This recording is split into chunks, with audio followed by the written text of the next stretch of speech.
근육들이 계속 긴장해서 굳게 되면 소리가 날 정도로 아프거나 심할 경우에는 벌레가 기어가는 것 같은 감각 이상을 느낄 수가 있습니다. 이를 악문다고 하죠. 우리 뇌에서 기억하게 됩니다. 잠을 못 자니까 베개 어떤 베개를 이제 써야 되냐고 여쭤보는 분들이 많으세요. 정답은 X입니다. MRI나 CT 같은 영상 검사에서 이상이 발견되지가 않기 때문에 원인을 알 수 없어서 꾀병으로 오인을 받아서 여러 병원을 전전하시는 경우들이 많습니다. 사실은 이 경우에는 안녕하세요. 저는 경희대학교 한방병원 한방척추관절센터에서 일하는 침구과 이승훈 교수입니다.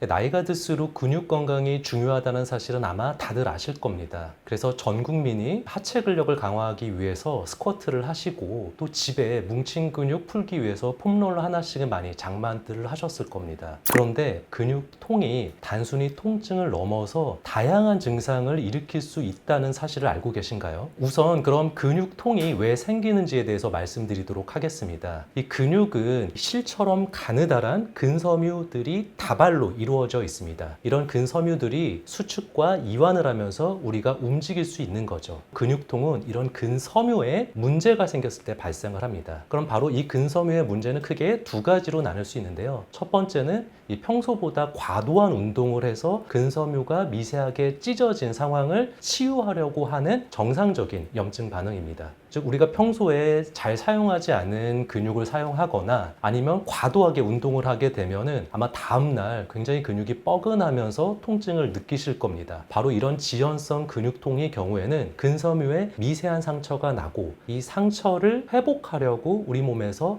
어떤 좋은 염증 반응을 일으킵니다. 이 과정 중에서 통증이 발생하게 되는데 이런 통증은 보통은 며칠 안에 사라지게 됩니다. 그런데 문제는 바로 두 번째입니다. 잘못된 자세를 지속적으로 유지하거나 과도하게 근육을 사용했을 때 나타나는 이 고질적인 근육 통증입니다. 우리 몸 같은 경우는 자세를 잡아주는 근육들이 굉장히 불편한 자세, 예를 들면은 고개를 숙여서 스마트폰을 본다든지 아니면은 책을 본다든지 하는 그런 자세를 잡아주는 근육들이 계속적으로 긴장하게 됩니다. 그럼 이런 근육들이 계속 긴장해서 굳게 되면 그 근육을 지나는 혈관이 압박을 받게 됩니다. 그러면 그 근육에 영양소나 산소가 잘 공급이 되지 않고 통증을 유발하는 물질들이 계속적으로 쌓이게 됩니다. 이런 상황이 고착화되면은 이런 근섬유들이 서로 엉겨 붙고 꼬이면서 통증 유발점이라고 하는 트리거 포인트가 생기게 됩니다. 바로 이런 트리거 포인트, 통증 유발점이 생기게 되면 그 아픈 부위보다 먼 부위까지 통증을 느끼게 됩니다. 한의학에서는 불통 즉 통이라고 해서 이 소통이 되지 않으면 통증이 생긴다라는 어떤 오래 전부터 이런 명언이 있었습니다. 즉 기혈이 잘 통해야지만 통증 없이 근육이 잘 움직일 수 있는 건데 이 맑은 시냇물이 잘 흘러야 토양이 비옥해지는 거와 이제 같은 원리라고 볼 수 있습니다. 만약에 어떤 외상이나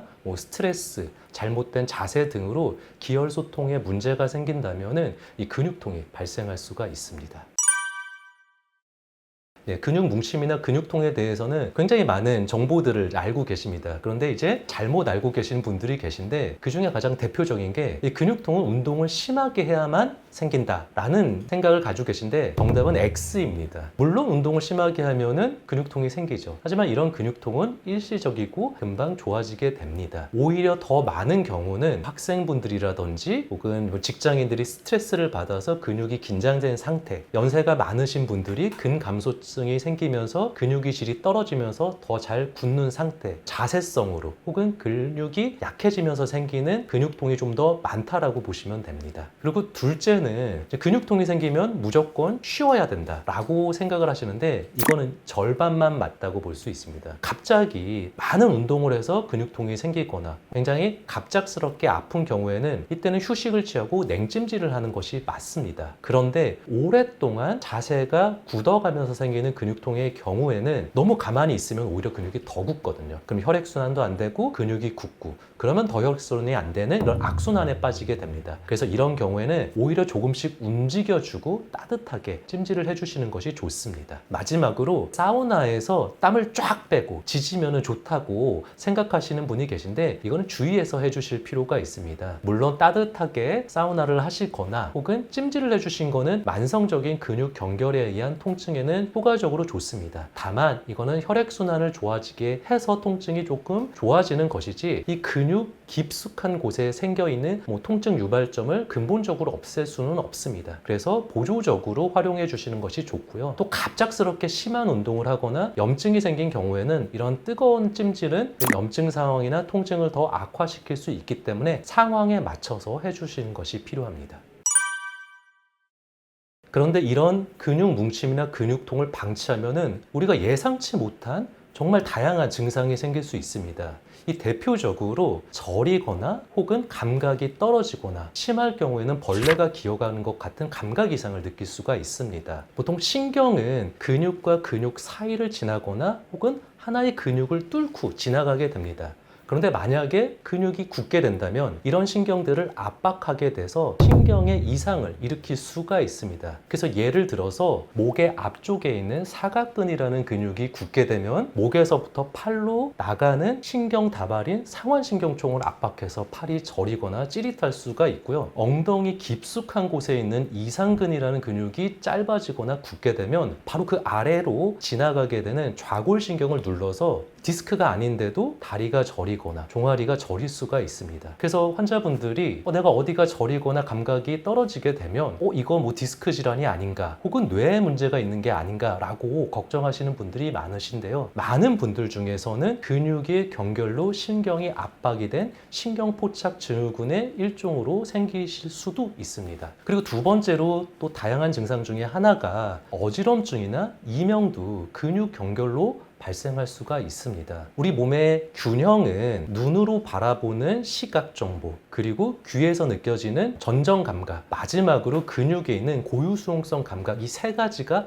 합쳐져서 우리 몸을 잡게 됩니다. 그런데 목에 있는, 특히나 목 위쪽에 있는 상부 근육 같은 경우에는 머리에 있는 위치를 잘 잡아주는 정밀한 센서인 고유수용체들이 많이 존재하게 됩니다. 근데 평소에 스마트폰을 많이 본다든지 아니면은 긴장을 많이 해서 뒷목 근육이 많이 굳어 있는 분들 같은 경우는 바로 이런 상부 경추에 있는 근육에서 잘못된 신호를 뇌로 보내게 됩니다. 그렇기 때문에 어지럼증을 느낄 수가 있는데, 이때 생기는 어지럼증은 약간 땅이 흔들린다든지 몸이 균형이 좀 흔들린다와 같은 그런 경추성 어지럼증을 느낄 수가 있습니다. 또한 귀 자체의 문제가 아니더라도 이명이 생기는 분들 중에서는 앞쪽 목 근육이 경결로 생기는 분들이 많습니다. 목이나 턱에서 올라가는 감각신경들은 귀에서 나오는 청각신경과 유사한 부위를 지나게 됩니다. 그래서 이 목에서 잘못된 신호가 올라오게 되면은 청각신호에도 영향을 미쳐서 이명 증상을 느낄 수 있게 됩니다. 마지막으로 불면증이나 만성피로도 근육 경결과 굉장히 관련이 많습니다. 이 많은 환자분들 중에서 이제 불면증 약을 복용하시는 분들이 계십니다. 그런데 이런 환자분들 중에서 목이나 등이 굳어가지고 불편해서 잠을 못 자시는 분들도 꽤 많이 있습니다. 백이기 때문에 계속 뒤척이게 되고, 그러면 잠을 잘 못 자게 되고 더 근육이 굳으면서 악순환을 반복합니다. 이 많은 환자분들 중에서 잠을 못 자니까 베개, 어떤 베개를 이제 써야 되냐고 여쭤보는 분들이 많으세요. 근데 사실은 이 경우에는 이제 베개를 바꾸기보다는 목이나 등을 치료해야지만 아마 숙면을 편하게 취하실 수가 있을 겁니다. 그렇기 때문에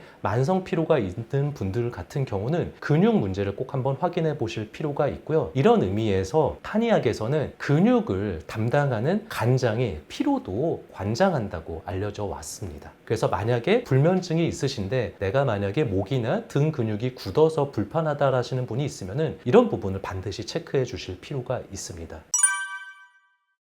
우리가 보통 스트레스를 많이 받게 되면은 이를 악문다고 하죠. 긴장을 하게 됩니다. 그래서 현대인들 같은 경우는 항상 긴장 속에서 살기 때문에 자율신경 중에 교감신경이 항진이 되게 되는데요. 이렇게 교감신경이 항진되게 되면은 혈관도 수축되고 근육도 긴장을 하게 됩니다. 이런 상황이 일시적이면 상관이 없는데, 이런 스트레스가 만성적으로 놓이게 되면 평소에도 나도 모르는 사이에 근육에 힘을 주거나 긴장하는 상태를 유지하게 됩니다. 긴장 상태와 근육 경결이 동시에 생기는 증상들이 바로 통증을 만성화시키는 굉장히 중요한 요인이 되고요. 이런 상황이 되면 불안, 우울감 같은 어떤 정서적인 동반 증상이 같이 생길 수도 있고, 소화장애나 만성피로도 같이 호소하는 경우들이 많습니다. 그래서 최근에는 섬유근통 증후군이라고 해서 온몸 여기저기가 아프면서 정서적인 증상이 같이 있는 분들, 뭐 잠도 못 자고 소화도 안 되고 불안하고 막 우울하고 이런 증상에 같이 있는 분들도 굉장히 많이 이제 환자로 병원에 오시게 되고요. 특히나 이런 환자분들 같은 경우는 뭐 MRI나 CT 같은 영상 검사에서 이상이 발견되지가 않기 때문에 원인을 알 수 없어서 꾀병으로 오인을 받아서 굉장히 이 진단을 받고 싶어 하셔서 여러 병원을 전전하시는 경우들이 많습니다. 네, 가장 방심하기 쉬운 근육통은 바로 이제 등 쪽에 있는 근육통입니다. 보통 날개뼈 위에 있는 극하근이나 날개뼈와 척추 사이에 있는 능형근 통증인데요. 사실 이 부분이 방심하기 쉬운 이유는 뭐냐면 손이 잘 닿지 않기 때문에 한번 굳게 되면은 이 만성화가 잘 되거든요. 견갑골 위에 있는 극하근이 굳게 되면 이 목 디스크처럼 4~5지가 저리는 증상이 생길 수가 있고요. 능형근이 통증이 생기게 되면은 숨 쉴 때마다 등이 아프거나 등이 굉장히 결려서 숙면을 취하는데 어려울 수가 있습니다. 그리고 두 번째로는 후두하근의 통증입니다. 후두하근은 뒷목에 있는 근육 중에서 뒷머리 바로 아래에 있는 작은 근육들입니다. 이 근육들은 보통 목을 굉장히 많이 이렇게 숙이고 있는 자세들, 최근에 스마트폰 볼 때 많이 그러시죠. 이런 자세를 할 때 긴장을 하게 되는데요. 이 근육들은 단순히 통증만 일으키는 것이 아니라 경추에서 머리 쪽으로 올라가는 대후두 신경이나 사무두 신경들을 압박을 하게 됩니다. 그래서 후두신경통이라고 해서 뒷머리가 아프거나 저릿한 증상이 생길 수가 있기 때문에 이런 후두하근이 중요하고요. 긴장이 계속되게 되면은 경추성 어지럼증이나 눈의 피로까지도 또 발생할 수가 있습니다. 네, 보통 이런 신호가 있으면은 병원에서 치료를 받으시는 것이 좋습니다. 우선 통증만 있는 것이 아니라 뭐 저릿하거나 뭐 감각이 떨어진다거나 혹은 이상한 감각이 나타나는 경우는 근육 연결뿐만이 아니라 신경에도 문제가 생겼다라는 신호이기 때문에 병원에서 치료를 받으시는 것이 좋습니다. 둘째는 통증 부위가 뭐 뜨끈뜨끈한다든지 열이 나거나 붓는 경우에는 염증 반응이 있을 가능성이기 때문에 병원에서 확인을 해보시는 것이 중요하시고요. 마지막으로 근육통 같은 경우는 며칠 쉬면은 통증이 줄어들어야 되는데 2~3주가 지났음에도 불구하고 통증이 지속된다면 병원에서 빨리 치료를 받으시는 게 좋습니다. 왜냐하면 모든 통증은 3개월 이상 지나게 되면 우리 뇌에서 기억하게 됩니다. 그래서 더 잘 낫지 않기 때문에 초기에 빨리 치료하시는 것이 좋습니다. 요즘 헬스장이나 집에서 폼롤러 다 하나쯤은 구비되어 있어서 근육이나 근막이 굳었을 경우에 폼롤러로 통증이나 경결을 많이 치료하고 계십니다. 이 폼롤러는 자가 치료 도구로서 굉장히 효과적인데요. 다만 잘못 사용하게 되면 독이 될 수 있기 때문에 주의하실 필요가 있습니다. 우선 우리가 알아야 될 거는 폼롤러가 근육 근막을 치료하는 기전은 근막 이완입니다. 근막이라고 한다면은 근육을 싸고 있는 얇은 랩 같은 막인데 우리 몸의 근육이 굳게 되면 이 근막이 주변 조직에 유착되고 딱딱하게 굳어지게 됩니다. 근데 폼롤러는 근막을 다리미로 살살 옷을 펴듯이 펴주게 됩니다. 그러면서 근막과 근육에 자극을 주게 되고 우리 몸에 있는 통증 유발점을 풀어주는 역할을 하게 됩니다. 그래서 폼롤러를 사용할 때는 아픈 근막을 천천히 굴리다가 악 소리가 날 정도로 아프거나 굳어있는 부위를 발견하시면 그 부위에 체중을 실어서 약 10초에서 한 20초 정도 압박을 하게 됩니다. 이때 우리는 허혈성 압박이라고 하는데요. 이제 굳어있는 부위에 한 10초, 20초 정도 압력을 가한 상태를 유지하다가 이걸 풀게 되면 갑작스럽게 좋은 혈액이 공급이 되면서 굳은 근육이 풀리는 원리를 이용하는 겁니다. 숨을 참지 마시고 편안하게 숨을 후 내쉬면서 온몸을 이완시키는 것이 굉장히 중요합니다. 그런데 폼롤러를 사용할 때 주의할 점이 있습니다. 운동을 해서 방금 삐끗하거나 붓거나 염증이 있는 경우에는 폼롤러를 사용하시면 오히려 통증이 더 악화될 수가 있습니다. 이런 부위는 휴식과 냉찜질을 우선적으로 하셔야 되고요. 그리고 폼롤러는 근막을 푸는 도구입니다. 그렇기 때문에 근육이나 근막에 자극을 줘야지 뼈나 관절 그리고 뼈에 붙어있는 인대나 힘줄에 너무 강한 자극을 주게 되면 이 부위가 손상이 돼서 통증을 느낄 수가 있습니다. 그래서 뭐 예를 들어서 허벅지 외측을 폼롤러로 지그시 자극할 때는 이 근육이나 근막 위주로 시행을 하셔야지 너무 무릎 쪽이나 혹은 고관절 쪽에 자극을 하게 되면은 이 통증을 느낄 수가 있습니다. 마지막으로 폼롤러를 너무 세게 그리고 너무 너무 오래 하지 않는 것이 중요합니다. 환자분들 중에서 근육 근막이 안 풀렸다고 해서 그 부위를 폼롤러를 굉장히 강하게 오랫동안 하시는 분들이 계십니다. 그런데 폼롤러는 보조적인 도구이지 깊이 있는 근막의 통증이나 통증 유발점을 해결할 수는 없습니다. 그런데 만약에 이 부위를 너무 강하게 자극을 한다면 오히려 근섬유가 파괴돼서 통증을 더 일으킬 수도 있습니다. 그래서 폼롤러를 사용하실 때는 시원한 통증이 느낄 정도로만 사용하셔야 되고요. 찌릿하거나 뭔가 전기 오르는 것 같은 느낌을 느끼시면은 이건 신경을 자극하고 있는 상황이기 때문에 위치를 바꿔서 폼롤러를 사용해 주셔야 합니다.